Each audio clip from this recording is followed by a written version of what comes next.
Welcome, everyone, to another edition of Master Class with Brian Lamb, and this time featuring a very special guest, historian Douglas Brinkley. Most of you know Brian Lamb, so I will keep his introduction rather brief. That's Brian. Brian is, yes, he deserves applause. Let's give applause to Brian Lamb.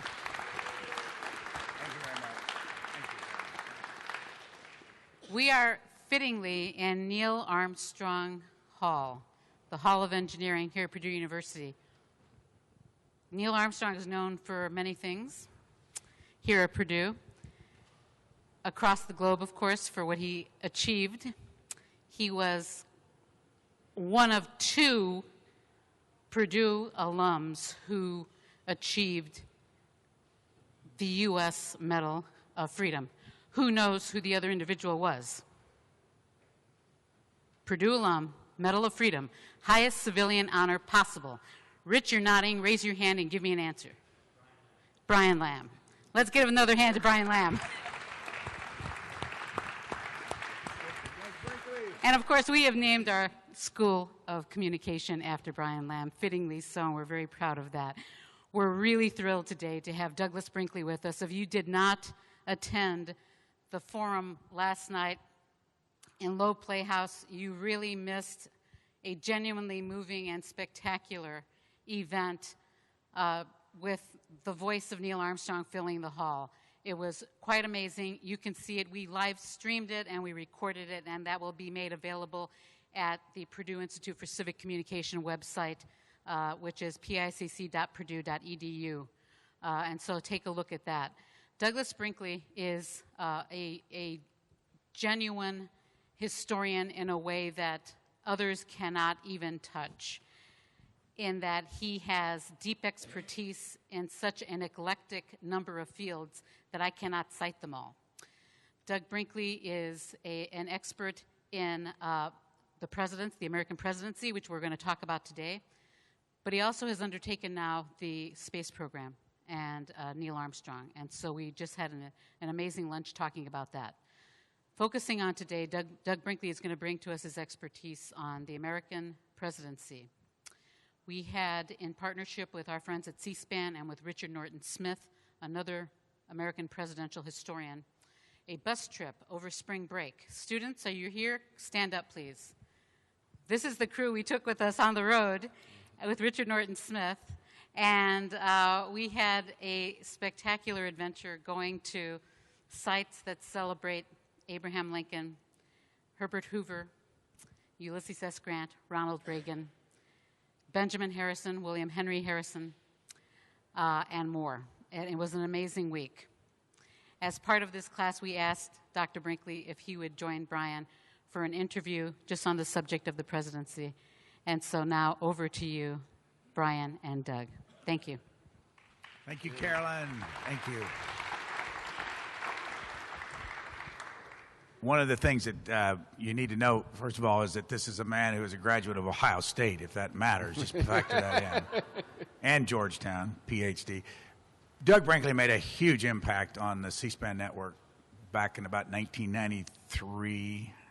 I interviewed him for a book that he wrote called The Magic Bus. And that's part of the reason why Richard took these young folks up and down the state of Indiana and over to Illinois and over to Iowa, up near Chicago. But Doug's book on the Magic Bus was where he would take young folks, 17 I remember, he'd put them in a bus and drive all over the United States to American historical sites when he was at Hofstra University. Can you imagine getting how many credits did you get for that? Well, I started it, we'd do it year after year after year, and students would get up to 4 classes, so 12 credits living on the road. In my last years I did it, we ran these magic buses on alternative fuel, natural gas. And in fact, Columbia Gas out of Ohio gave me free natural gas if I'd fill it up. So we kind of went clean across America, visiting historic sites in presidential libraries, national parks, and the like in the 1990s. We're going to talk about presidents today, and I want to get to the questions from the audience fairly quickly. But first, Doug Brinkley is one of the few people that has spent a significant amount of time with our current president, and he can tell us the whole background on it. But I believe you've met with President Obama at least 4 times. You've interviewed him once. The reason I bring this up is because early in the presidency, the president invited a number of historians in to spend an evening with him, and Doug was invited for those times. What can you tell us about President Obama that we don't know about when we watch him on television? Well, first of all, it's wonderful to be here with you, Brian, and it's been a tremendous time at Purdue. I've really enjoyed it, and my wife Ann is here joining me. We flew in from Austin, Texas, to be here. President Obama has a group of historians, and we sit around a table, and it's really like a book club, and we talk about history. And so if I'm working on something, I have a project on the Nixon tapes right now. I might talk about Nixon, or Doris Kearns Goodwin has a book out right now on William Howard Taft and Theodore Roosevelt, and she might inject that. But he asks us a lot of questions, and I come away, my takeaway from these White House meetings with the president is just how well read he is in presidential history. It doesn't surprise me. I mean, that's the job. You're president. You'd like to know what your predecessors did, and Bill Clinton is that way also.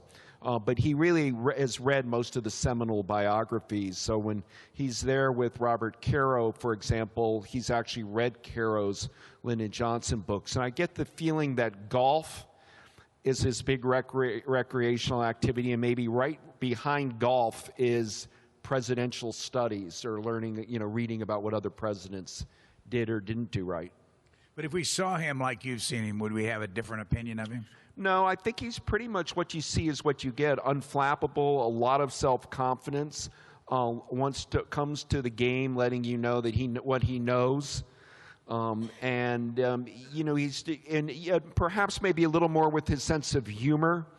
That smile of his is just, it's very charismatic. And so when you're, and also it's been interesting to watch Michelle Obama interact with him, because they're a yin and a yang routine in some ways. And I think she can keep him in his place if he needs to be put in his place. And I've witnessed some of that. I've eaten up my clock with the president talking about conservation history, because I thought they don't need to hear from somebody like myself on Afghanistan or something, but talk about what's going on with historic sites. Harriet Tubman's home to get saved, Cesar Chavez's home just saved as national monuments, because I'm keenly aware that the president, due to the Antiquities Act of 1906, can pick up his pen and declare any historic site a national monument and save it forever. And so I kind of focus on my trade, historical preservation and conservation, when I have any opportunity to have a little sort of a special time with him. Nancy Reagan asked you to edit the Reagan Diaries. Why? It was a great thrill to get to edit President Reagan's diaries. I was running the Eisenhower Center at that point, and we were collecting a lot of oral histories of World War II veterans. I wrote a piece for The New Yorker called Ronald Reagan's Pen Pal, about a woman named Lorraine Wagner, who ended up being the recipient of about 260 letters from Ronald Reagan. She ran Reagan's fan club in Philadelphia, and I got a kind of a blind call from her saying, I've got a box in my home in Philadelphia filled with 260 letters from Ronald Reagan. I thought that this woman may have been kooky and that these were form letters, with the auto pen. And I asked her to fax me one, and she said, no, I don't have a fax machine, and I don't want to do that. You have to come to Philadelphia and see them or not. And I believed her, because I asked enough questions, kind of. But it was one of those things of getting on the plane, going to Philadelphia, going to her house, and lo and behold, there are these deeply substantive letters that Reagan wrote her. So I wrote this in The New Yorker, and Nancy Reagan liked Lorraine Wagner, who was a great friend of the Reagans. She was a Democrat that voted for Ronald Reagan, and she worked for the IRS in a very working class kind of way. And then I wrote a book called The Boys of Pointe du Hoc, which Nancy Reagan liked, about our U.S. Army Rangers in the liberation of Europe in 1944. This June, we've got the 70th anniversary of D-Day. coming, and that number of veterans are dwindling down that you can actually talk to anymore. So there, all of those atmospherics were there, and my friend, former Governor Pete Wilson, really deserves the credit for, I think, selecting me out. And I went and met Mrs. Reagan, and we met at the Beverly Hills Hotel, and we ordered a Nancy Reagan Cobb salad, which is on the menu there. And I was told to be careful, you know, if conversation got stilted, to talk about Hollywood, that she always liked hearing about movies and things. If for some reason, you know, the meeting wasn't going well. Mrs. Reagan was skeptical about a lot of historians because she had felt burned on a project or two before, and to suddenly turn over these presidential diaries, which President Reagan kept every day as president, you know, was going to be a big gesture to her to let them go. Just like here at Purdue's just acquired the Neil Armstrong papers, and the Armstrong family has to, you know, you got to let that go. And so we got along very well, and she tapped me to do it. And Ann and I moved out to Thousand Oaks, California. Ann was pregnant, and one of our kids was born there at Thousand Oaks, which is right next to Simi Valley. And I ended up editing the Reagan Diaries, and it ended up soaring up the bestseller list. You did the biography on Jimmy Carter. How did you get access to him? Why did he want you to write his biography? The Carter one, thanks for asking that, Brian. I did a book called The Unfinished Presidency, and my hubris at that point was that I was going to do a multiple volume biography. Stephen Ambrose did 3 volumes on Nixon. Robert Caro was doing multiple volumes on Lyndon Johnson. And I thought maybe I could do that with Carter. Well, the publishers in New York said, no way are we supporting a 3-volume history of Jimmy Carter. We'll only sign you if you do a 1 volume. So I started doing the 1-volume biography of Carter, and I even wrote a piece on a genealogical essay for a Georgia academic thing, all about Carter's family roots, and I started writing the first chapters of his growing up in rural Georgia in the Great Depression. But Carter keeps bringing out these books. Every year there's a new Jimmy Carter book coming, and then he had White House Diaries, which he was keeping as a bit of a nest egg, which he eventually published himself, and I got to interview him for C-SPAN about that book later. And I recognized I wanted to write about the post-presidency. I had went with President Carter to Haiti with Colin Powell and Sam Nunn on a mission there. I went with Jimmy Carter to Israel to election monitor in Palestine. I stayed in Jerusalem with President Carter, and I'd go all around shadowing my subject. It was fantastic. And he got comfortable with me, and at that point, I asked him, I said, what if I write about just the post-presidency, since he would move the bar up? And he turned over all of his private papers to me, including his letters, correspondence, diaries. He had not gone through any of it, and up to this date, I'm still the only scholar that got through it. This was not a setup job. I mean, he was not very happy when my book came out, you know, I'm not sure he read it, but there was a feeling that I was so balanced and critical at times. It wasn't a love fest between President Carter and myself, but the book came out, and it really showed it was on the way of how Carter was winning the Nobel Peace Prize, which he ended up doing a lot about Habitat for Humanity, election monitoring in 1989. With General Manuel Noriega got apprehended, and there was an election there, and Carter oversaw that, about his election monitoring in 1991 in Nicaragua, and about his programs in Africa to eradicate guinea worm disease and river blindness and the like. And it was a book I was quite proud of, The Unfinished Presidency. Is there anything you can tell us? I know the Nixon tape book with Luke Nectar is coming out in August. Is there anything you can tell us about what you learned about Richard Nixon that we might not know? Houghton Mifflin's publishing this summer. It comes out in late July, a book called The Nixon Tapes that I've been working on. And now you think that you've heard the Nixon tapes. You have not. This is going to be a very big deal when this comes out, because there's so much new material pertaining to the U.S.-China friendship, or how it developed with Mao Zedong and Zhou Enlai in 1972, about the ending of the Vietnam War, about Cold War a grand strategy of Nixon, almost like Woodrow Wilson after World War I, rethinking what the world's going to look like now. But there are also a lot of these tapes just ran, guys. This was not, these were just voice-activated machines. So with Kennedy tapes or Johnson, they could do selective taping. This is just the whole kit and caboodle. And so you end up getting a lot of unusual, strange moments where the president might talk about the mating habits of pandas to, Ted Kennedy's girlfriends. And, and one of the problems that these tapes have presented for Nixon is in a very great I got you society. I mean, people are always looking for the one or two lines that are comical fodder. And I'm sure that those will be provided by this book. I have no doubt that you'll be Vanity Fair's bought for cereal, so you'll be, that they'll find some of that. I'm sure what they pick. But overall, it's this extraordinary pivot that Nixon and Kissinger are doing to create a wedge with the Soviet Union and China affairs. And I think the book resonates right now in this Putin era, with the invasion of Ukraine and the basically stealing of the Crimea and where we're at now with all this. I think this book could be very timely. I want to ask you one more question, but I did not know before I got here today that I was going to have this opportunity. It won't mean much to any of you, except it means a lot to me. There's a man in this audience that taught me in high school who was a fantastic teacher, Dick Yeager. Put your hand up, Dick, back there.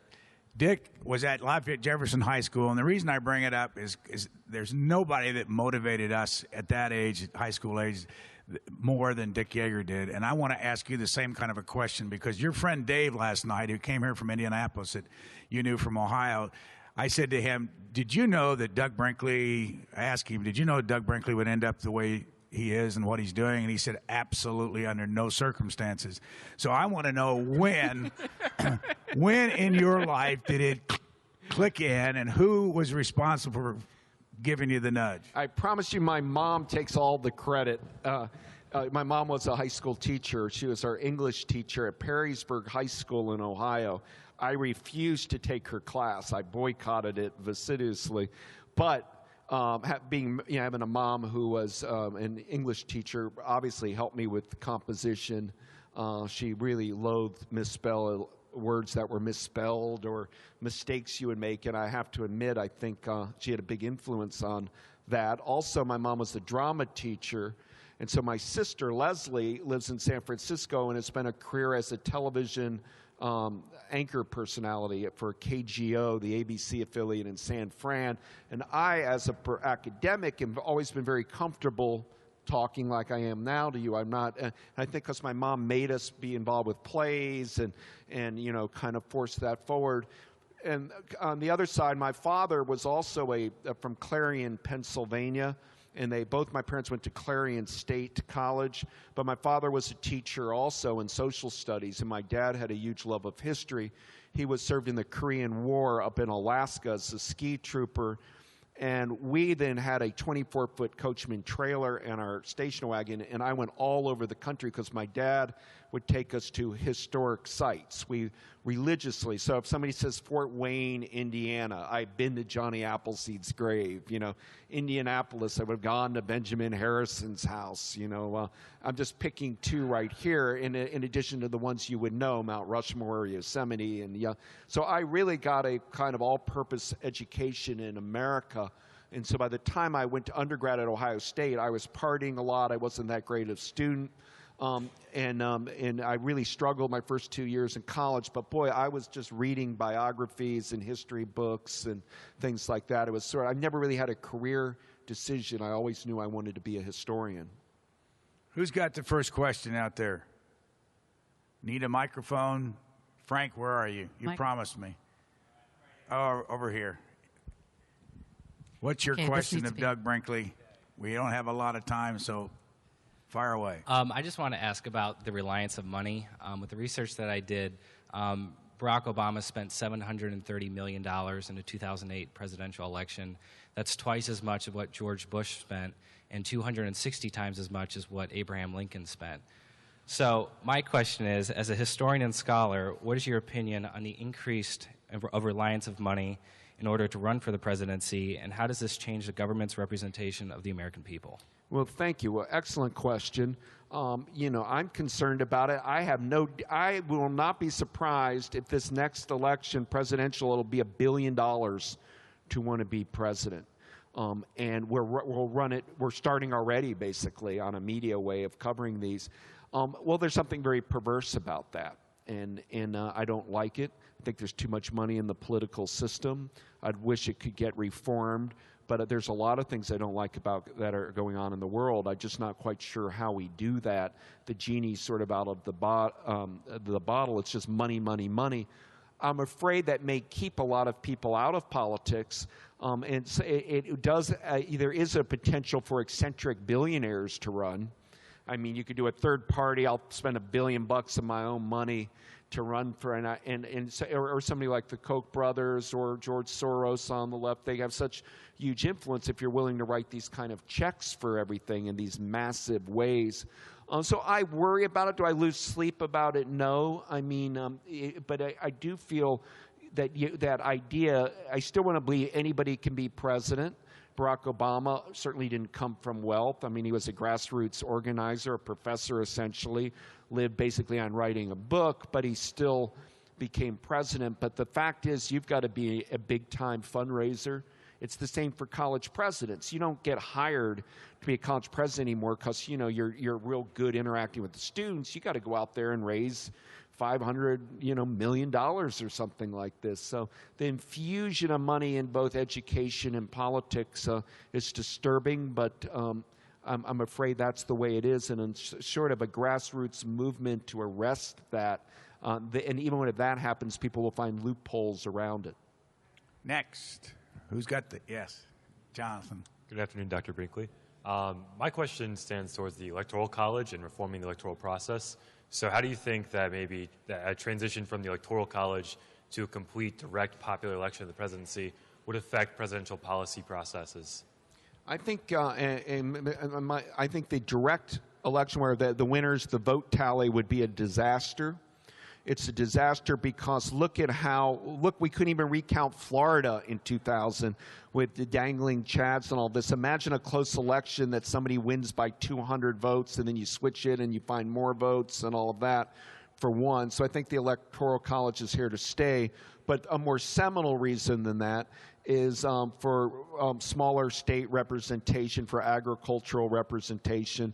By this, I mean, let's say if you're going just direct vote, forget the Electoral College. If I were running for president, want to win, just offer Manhattan and greater New York City and Los Angeles everything. I'll build you a super train. I will modernize your docks. I would only campaign in the population centers, and it would turn into be a very urban-driven campaign. And I think our pride of America and rural communities and this notion of the breadbasket of America. And so I'm very comfortable with the system now of Iowa caucus and New Hampshire, South Carolina, and moving on. And I'm afraid the idealist in me would love to say, whoever tally up the votes and who wins, but there's so many things that can go wrong on a system like that it's better to do it state by state, because if you get a problem, then you can isolate it. If vote tallies in Colorado are a problem, then we can get teams of people to try to get that accurate vote tally. So I like the Electoral College process, and I will say it's going to stay here. There is no movement to get rid of it. I know a lot of young people want to. It comes up every time, but I think it's here for the long haul. Yes, sir. How are you doing? Dr. Brinkley, my question is a little bit more in terms of your viewpoint after you've done, a lot of research as a historian and seen things. I think for myself, one of the issues I struggle with, and even my peers, is we see the day-to-day interactions of politics and the news and decisions. But as a historian, you are privileged, I would think, to a little bit more information that the presidents at the time had in their decisions. So I guess my question is, how is your viewpoint or, your outlook on at least politics in the now? How is your judgment on what presidents are doing in the now changed based on your knowledge of having the information you have as a historian, looking back on how presidents make decisions? Well, we have to be very careful. We keep wanting to rush to judgment, and I'm guilty of it. Where does Barack Obama rank with other presidents? I mean, there's a fairly sane rule that you wait till 25 years after their presidency to assess them. At least at that point, enough documentation starts coming out. You get a little away from the partisan politics of the moment, and I think it's better to have an assessment about if you boot it 25 years in the future, really. I mean, wait. Don't just keep judging them now. With that said, the author of National Security Council's 68, document NSC 68, Paul Nitze, during the Cold War years in 1950, kind of put America on a permanent defense footing. It was the counterpart with George Kennan, and people talk about containment in the Cold War. He once told me, the problem with you historians is you're always looking for documents, and a lot of being a president is inaction. That not acting is as much as a decision as what somebody does, meaning Barack Obama not going into Syria is as big as finding the documents to go into Syria. And yet presidential libraries, often we want to see the achievement. What did you do? What did you sign? Where's the signing pen? What got created? And sometimes I've learned that you got to be careful of that. Calvin Coolidge may have been a perfectly fine president by not being, signing a bunch of things and doing things. But I also do think that messaging in the television age, there is something about communications. The presidents of recent memory people love. Franklin Roosevelt used the radio. John F. Kennedy mastered the press conference. Ronald Reagan doing speeches in such an eloquent way. And I think you've got to lead and communicate to the American people. The media world is so powerful that you're going to have to get your message through if you're going to be successful. Yes, sir. I have a question for you about inaction with presidents. In your book, The Great Deluge, you said that President Bush took the public, could have moved mountains, but was sadly aloof. While he took the public stance that he was surprised by what happened with the natural disasters, what factors, in your opinion, contributed to that aloof attitude towards the federal response? Talking about Katrina and the book, The Great Deluge. I wrote a book called The Great Deluge, which I believe you're holding there. In that book, I took President George W. Bush to task for the inaction during Katrina. Because, for example, when Lyndon Johnson had Hurricane Betsy in 1965, he immediately went to New Orleans, went to the floodwaters, and as president, the symbolism, he was helping people and said, we care. America cares about what's happening to you people. President Bush did his famous stall while he was in San Diego for a while. Michael Chertoff went to a meeting in Atlanta instead of addressing the problem, and then President Bush did a flyover before going right there and sending the right message. So it's just not me saying it was an abysmal performance. The White House itself even admitted it while he was president, that it wasn't a high water moment, it wasn't of his presidency. However, I've subsequently been to the George W. Bush Library, and they somehow have managed to show his Katrina leadership as being inspired. I don't remember it that way, and my wife and I were in New Orleans for the storm, and that book was really me being a journalist. I went out everywhere and talked to everybody and everything in writing that book, because I could not believe the federal inaction that was going on, how FEMA was just totally absent, how I went into the waters and I saw people wouldn't rescue people. They're just standing there, and people didn't want to go in the dirty, toxic water. That's how history can be tricky. By me being an eyewitness to what happened, a big problem was a lot of people, rescuers, said, I'm not going in that floodwater.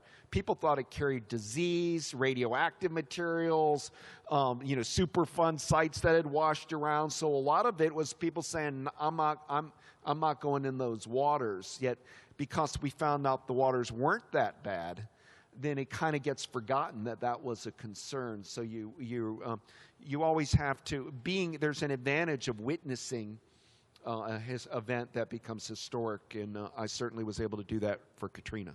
Doug Brinkley and Ann have 3 children. By the way, Doug's a lot more organized now that he's married to Ann. She's got him under control.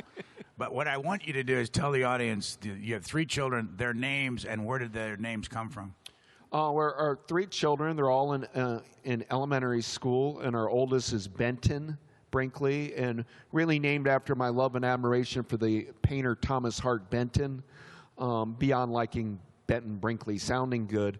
But Thomas Hart Benton painted the great murals like you have here, that wonderful mural about the land grant. I just love it here at Purdue. And Benton used to do these, and in Benton's murals when I was a boy and admired them, he would have the farmer in it, and the oil man, and the insurance salesman, and the baseball player, and the woman teacher, and the aviator, meaning there's a lot of forms of America. And I like that he was looking at our country in a more holistic way. In an academic world, we're forced often to specialize so much, and you're not really able to see a larger picture. Like the Obama years aren't just about Obama in the White House. There are all these other things going on. New crimes being solved now because of DNA, or the gay movement being brought into the civil rights movement in a new way, and new agriculture policies, and new they're just endless. So I kind of like looking at eras in the way Thomas Hart Benton did. Johnny, our son, Johnny Brinkley, my bunch of reasons. We're not really named after anybody. I always loved Johnny Cash as a kid. My uncle, who I never knew, was killed at Guam in World War II. My mother's brother, his name was Johnny, so I think that resonated with us a little bit too. And then my last is Cassidy Brinkley. It comes out of, I suppose, from the novel On the Road, and the writer character Neil Cassidy. There's also a song by the Grateful Dead called Cassidy that I always liked. And so those are our tribe, Benton, Johnny, and Cassidy. We didn't want names that were too outlandish. I made a lot of history lists. I wanted to name my son Jackson after Andrew Jackson, or a girl Taylor after Zachary Taylor, and all. But in the end, we went with those. And Ann got her choice too. Yes. Yes. Do you have another question? Thank you for coming, Dr. Brinkley. I have a question about new media. This president has been very active in new media, and the media landscape is changing. Do you see that there may be a change in public opinion or perception of the office of the presidency due to the more 24/7 nature of this new media? I think the new media makes it very difficult to be a president. I'm writing right now on FDR, who goes to the Galapagos in the 1930s, his late 30s as president, and just disappears for like 24 days. Bye, everybody. Nobody would cover him. I mean, Franklin Roosevelt would have arrived today here in a wheelchair, and nobody would have photographed him out of deference, and he would have had him in a help to the podium, and nobody would even click a shutter. Can you imagine today? I mean, it's any stumble, any move anybody makes, we're looking for the embarrassing situation, and presidents don't get any relief or any break. But in a larger point than the media point, I believe we're at a time now where people are angry at the federal government in a way that's in some ways at hitting a new crescendo. From 1933 all the way to 1981, we lived in the age of Franklin Roosevelt. The belief that the federal government's going to help you. FDR did Social Security and the New Deal programs and a TVA and Grand Coulee Dam, and government's coming to your side, GI Bill, and then, of course, winning of World War II and the Manhattan Project, a government project.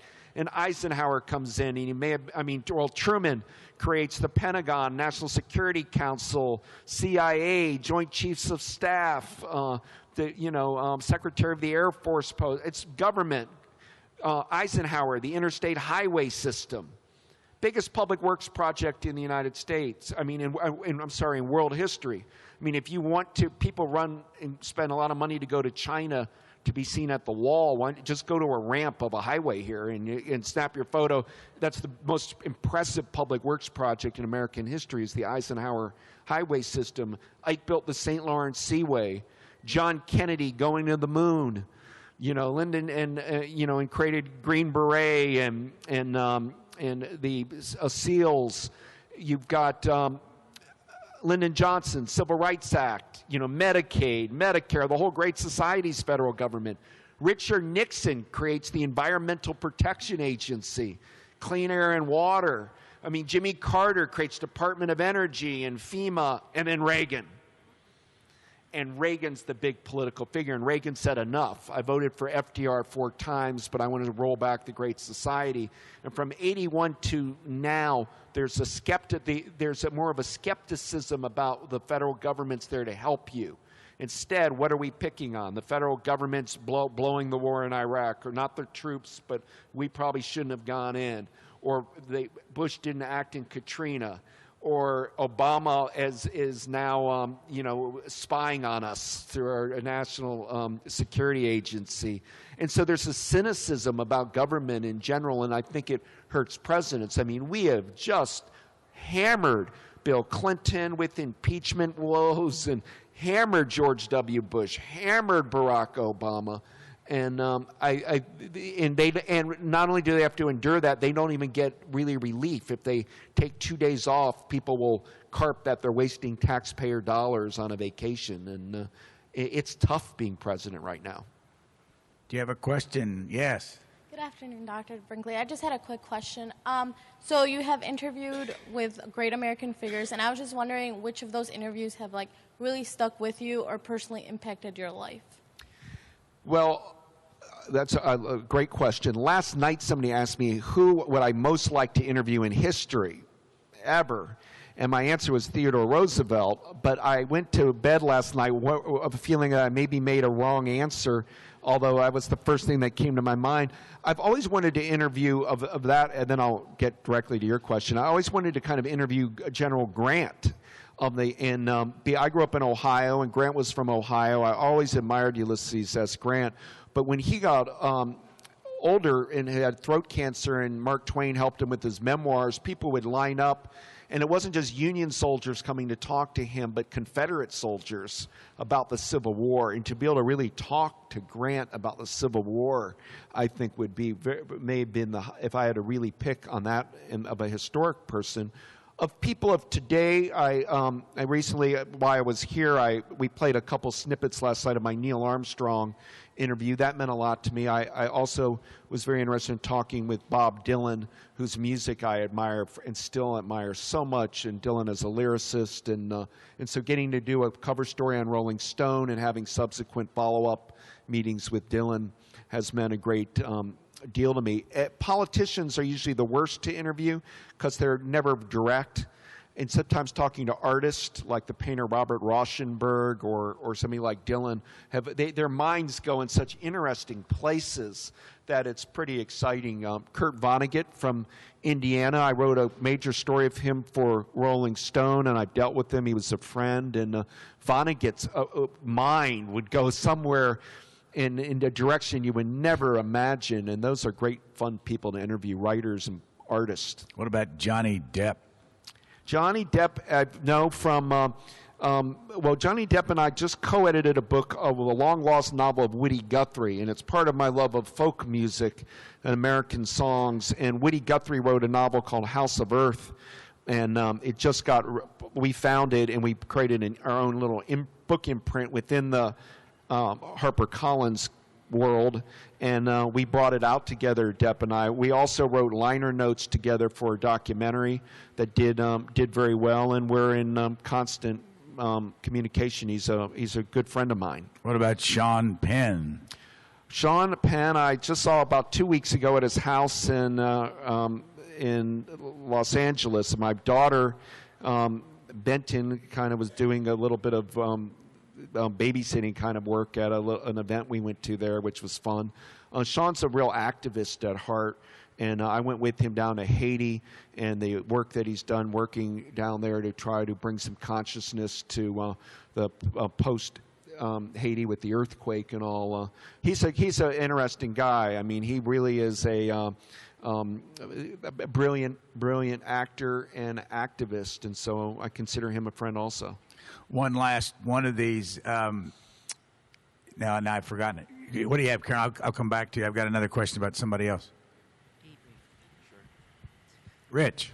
Hi there. Thank you both for being here with us today. I have a question for you, Dr. Brinkley. Considering the increasing rigidity along party lines in Congress, is the presidency becoming more of a superfluous figurehead? And what qualities or conditions serve a president to increase their ability to influence and unite the Congress and the population at large? So what's the crux? So the question is, how can a president work to unite, get more done with Congress in today's climate? That's really rough with this partisan divide right now. I mean, look at Obamacare. It ate up all that oxygen. Some people will say Barack Obama's not a LBJ-like figure. Well, if you have 67 Democratic senators, and you just clobbered in Barry Goldwater, you can do a lot in 1965 or 66. Barack Obama does not have that margin of victory in his 2 wins, and we still are a red-blue divide, and it's just gotten the politics has gotten very sharp right now.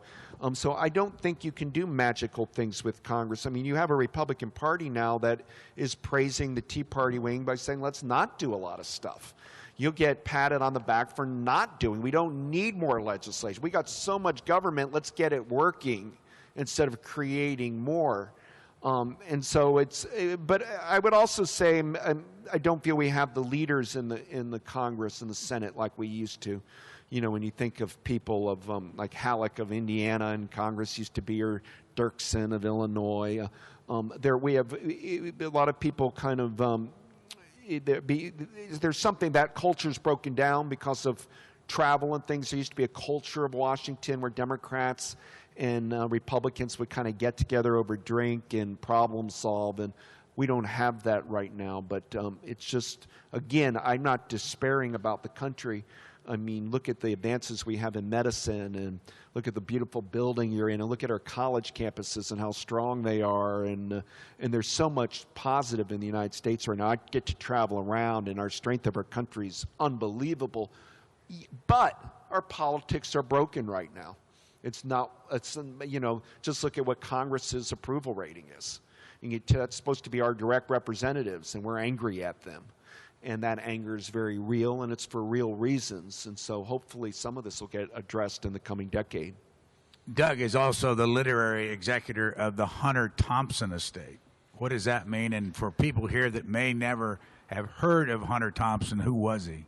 Well, I might want to say, look, I write really heavy, dense kind of presidential history, or I wrote a book on Henry Ford and a book on Gerald Ford and Rosa Parks, and I'm really doing that heavy work. Well, sometimes after you're done with the big book, you kind of want to do something more entertainment-driven, and for me, it's always been writers and fiction writers. Thomas Pynchon is a great writer who's alive today, and he would be somebody I would love to meet and get to interview. He doesn't do them, but I love his work. So Hunter Thompson was a writer. When I grew up as a boy, he had written Fear and Loathing in Las Vegas and Hell's Angels and The Campaign Trail, and I was the right age. We didn't celebrate Fitzgerald, Faulkner, and Hemingway. They were a little too distant, so people like Hunter Thompson, Jack Kerouac had a great, resonated with my age group, particularly with young men. And so I got to know Hunter in the early 90s. We became good friends. I edited his letters. One's called Proud Highway. The second volume's called Fear and Loathing in America. They both did quite well. Christopher Buckley reviewed one in the New York Times and an over-the-top review. Hunter was a brilliant writer and a satirist about American life, and I was honored to get to know him. Sadly, he turned 67, and with health woes, he committed suicide.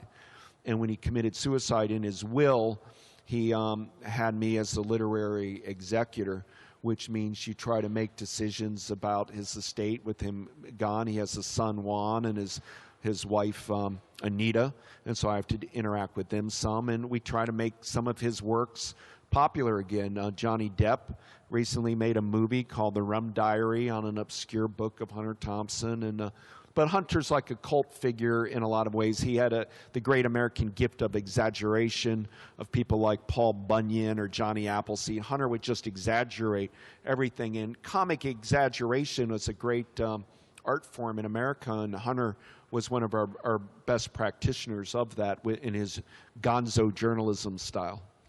Carolyn referred earlier to the fact that a group of students in this room took a one-week tour through Indiana and Iowa and Illinois. I'd like to ask somebody from that went on that tour, give us an example of something you saw, some place you went that had an impact on you, and you went in and said, I didn't know this. Anybody? I'm looking out there for Sam, come on. Yeah, Carol's going to give you the mic. You don't need a mic, though, normally.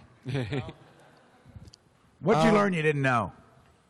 We actually went to Supreme Court Justice David Davis's house, and in Illinois. In Illinois, it was in Bloomington, right, guys?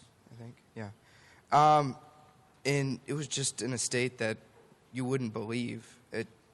It just kind of blew my mind how people lived back then, because we had some great tour guides on the trip through every house we went to, whether it was Eugene Debs, Reagan's house, William Henry Harrison's house.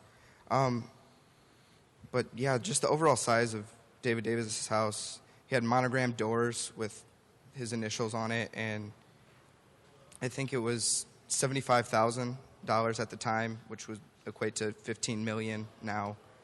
Yeah, there was just what kind of a difference did it make that you actually were at these places?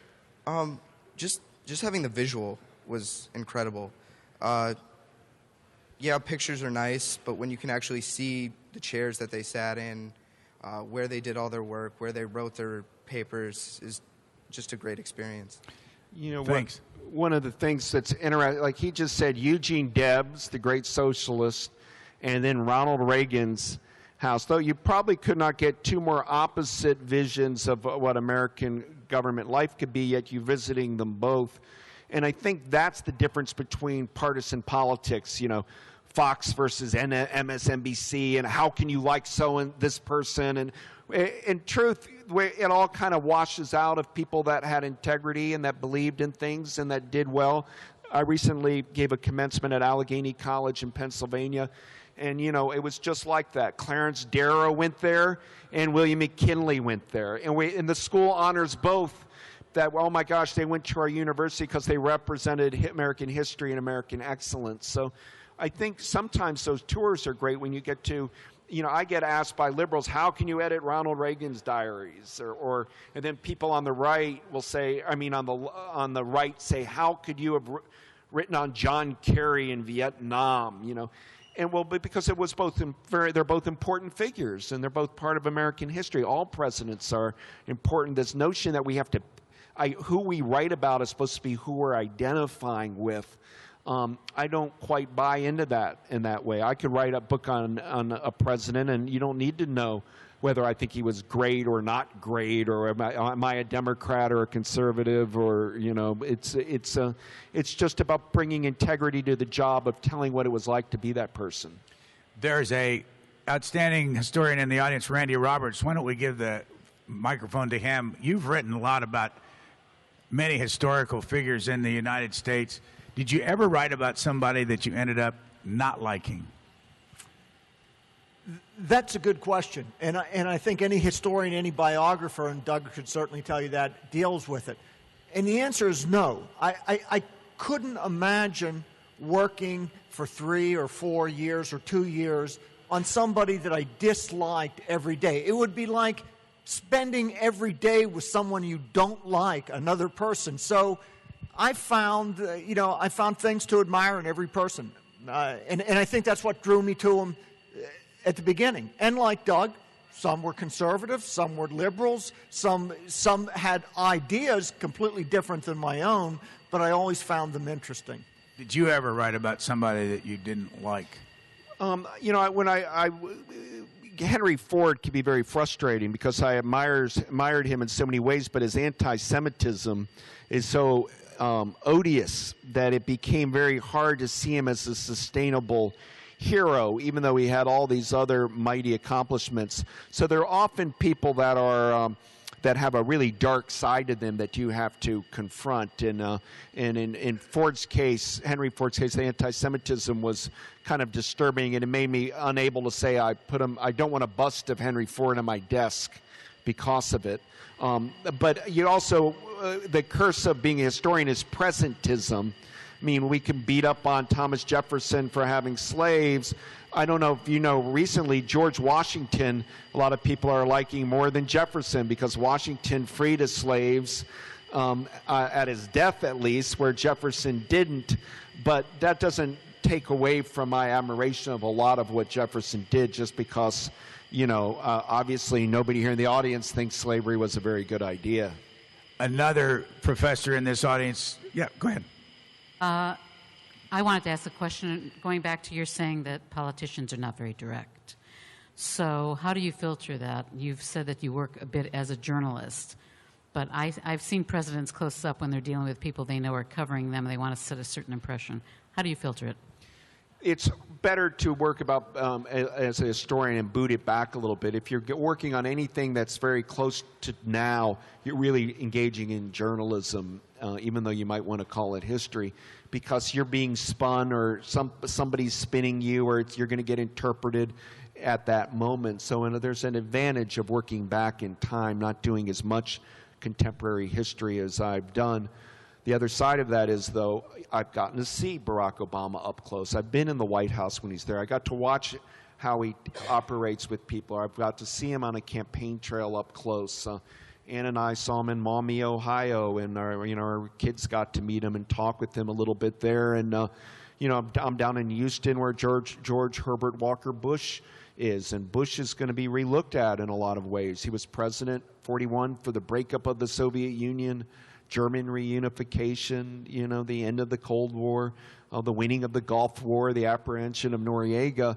So I may later write on George Herbert Walker Bush. I think it was useful for me to have been in his milieu a few times to kind of get a feel for him, because if you're a biographer, you're going to have to get a feel for your subject, and there is an advantage of getting to know them.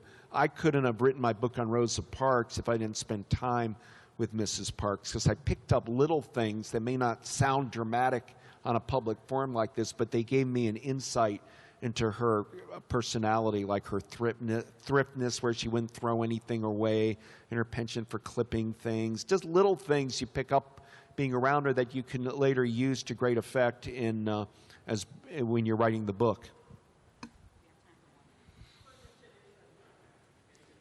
Oh, wait just a second for the microphone. So when you write normally books, you research the presidents and things like that. So when you're writing about any president, do you ever go and talk to have you had the opportunity to talk to other presidents or prime ministers who dealt with that same president, and what was their opinion about that, looking from another perspective? So if you're writing Reagan, did you ever get a chance to talk to Gorbachev or somebody else? Oh, you're saying, I guess you're asking if I talk. Well, let's say when I did an interview with Gerald Ford at his home in Rancho Mirage, it's a story I like because it's been very profound to me, but I was writing about the Helsinki Accord and the end of the Vietnam War and the pardoning of Nixon and all these questions about Gerald Ford's presidency, which was very underrated. David McCullough, one of my heroes in history, has said Gerald Ford's one of the truly great unsung presidential heroes, and he has reasons why. But President Ford showed me his stack of this high, and then next to it was a very thin stack, and he said, these questions of the presidency you're asking, this is my mail that people want to know about that. This stack is about the Warren Commission. Everybody wanted to know about his role in the Warren Commission and who killed John F. Kennedy and things like that. So just spending that time with him, beyond what he said to me on a tape recorder that I could quote, I got to see what his life was like, living in Rancho Mirage, living on the golf course. I got to see what photos he hung in his office, people he chose to be identified with. and I got to see a little bit what his in and out box is like and get a feel for what it must have been like to be Gerald Ford. So getting to spend a little time with the president, if you're a presidential historian, is like it's worth everything, to me. All presidents like to talk about other presidents. I use as a standard line, my favorite president probably is Abraham Lincoln's, because it's everybody's favorite president practically. And I always say all presidents like Lincoln. Barack Obama's favorite president's Lincoln, and yet, George W. Bush's was Lincoln. And the reason why is no matter how bad they have it or had it, Lincoln had it worse. I mean, having to come in with half the country ripping down the American flag and, our country divided and all that Lincoln had to persevere through. So we have, Ann knows, in our home, I have only one bust, and it's a beautiful bust of Abraham Lincoln as the prairie lawyer that I keep by my workspace because I had read Carl Sandburg's books on Lincoln when I was young, and those books really inspired me to learn the trade of being somebody who writes about the presidency. Douglas, we're out of time. I want to thank Carolyn Curiel and her fabulous students. A whole bunch of them are coming to Washington in about 6 weeks for our 2-week Maymester that will be headquartered at C-SPAN. And I want to thank everybody for going out of their way to come here today. Randy and John Norberg. And I just wanted to say I want to thank Brian Lamb and the Lamb School of Communication. And this is an amazing program you guys have here at Purdue. And Brian, I'm just proud to call you a friend and a colleague, and it's been an honor to get to do this forum with you, but also just to be here at Purdue for my first time. Thank you, Doug. Thanks, Doug Brinkley.